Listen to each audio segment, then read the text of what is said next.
No, no, no, no, no! This can't be happening! If you're wondering what just happened, don't worry. You're not the only one. Let me explain. This is Roni. And this, in fact, this is where all the trouble began.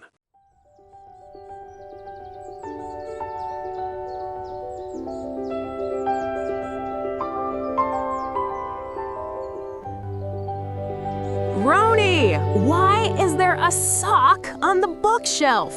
I don't know, Mom. Maybe it climbed there. Roni was a cheerful boy, full of energy, imagination, and charm. People around him discovered every day how many talents he had. But today, we're going to talk about a very special one, the talent for losing socks. Around the house, socks were everywhere. Under the bed, inside furniture, on shelves, on the couch, in every room, even in the bathroom. He would always say that it's just socks and he would find them when needed, but every morning told a different story. Mom, I can't find my socks again. Roni shouted from his room upstairs. Well, maybe your socks are tired of playing hide and seek. And she was right, because every night when the house went quiet, the socks woke up. No matter where they were lost, the socks were always trying to find their pairs and get back to a place where someone would take care of them.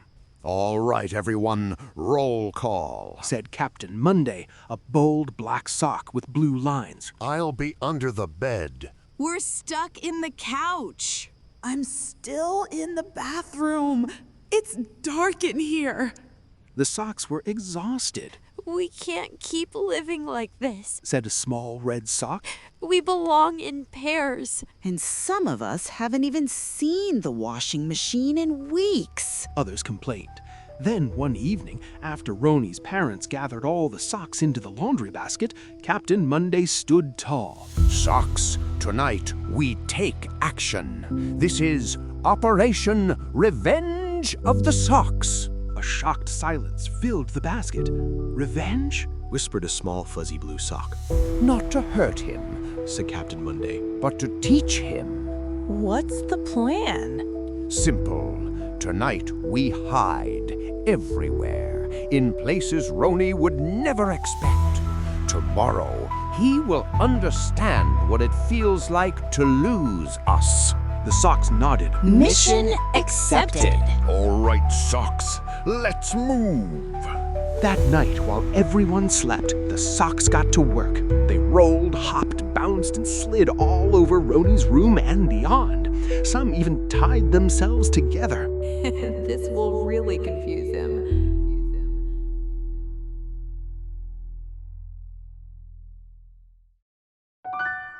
By morning, the house looked perfectly normal. Roni woke up, yawned, washed his face, and got dressed using the clothes neatly waiting on his chair. Nice. Everything's ready today. He grabbed his backpack and headed for the kitchen. Breakfast time. After eating, he left the house, took the bus, and headed for school. Brr, it's cold. I need to warm my hands. He said, opening his jacket pockets. Wait, what? His pockets were full of socks. Why are there socks in here? He tried to pull them out, but they were tied together. They're stuck? Great, now my hands are freezing. At school, the teacher smiled. Good morning, class. Get ready for math. Roni opened his backpack and suddenly, poof, socks burst out everywhere. What is happening? Socks flew onto desks, chairs, even the floor. The class gasped. Roni, why is your backpack full of socks? The teacher asked, surprised. I have no idea. He quickly placed his books on the desk and spent a moment picking up the socks and putting them back into his backpack. Then he opened his pencil case. More socks burst onto the desk. No pencils? Just socks? Can I borrow a pencil, please? He whispered to his classmate while clearing the desk and stuffing the socks back into his backpack. Sure. Anna said, trying not to laugh. But what's with all these socks? I have no idea. I don't remember putting them in there. During sports class, things got even worse. Once again, Roni had no idea what was about to happen. Ready, set, Go, shouted the coach. Roni started running, but something felt strange. My pockets are so wet and heavy. The pockets of his sports pants were full of wet socks.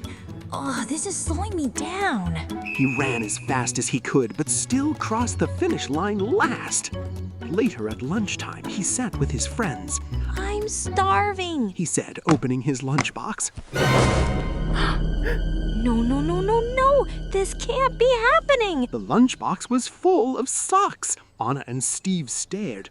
Roni, are you okay? Even the teacher noticed. Roni, something seems very wrong today. Roni sighed, confused, embarrassed, frustrated, and with watery eyes. I keep finding socks everywhere. The teacher nodded thoughtfully. Maybe this is a message. A message? Yes, sometimes when we don't take care of our things, life becomes messy and difficult.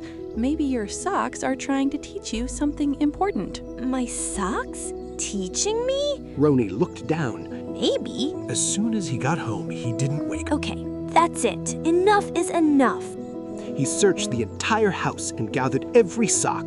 Then he washed them, dried them, paired them carefully, and placed them neatly into his drawer. From now on, clean socks go here and dirty socks go into the laundry basket. He smiled. This is so much easier. And from that day on, Roni never lost a sock again. His parents were happier, his mornings were calmer, and his socks finally rested, clean, paired, and at peace. Mission accomplished. Good job, everyone. We did it. Okay, I get it. Being organized makes life a lot better.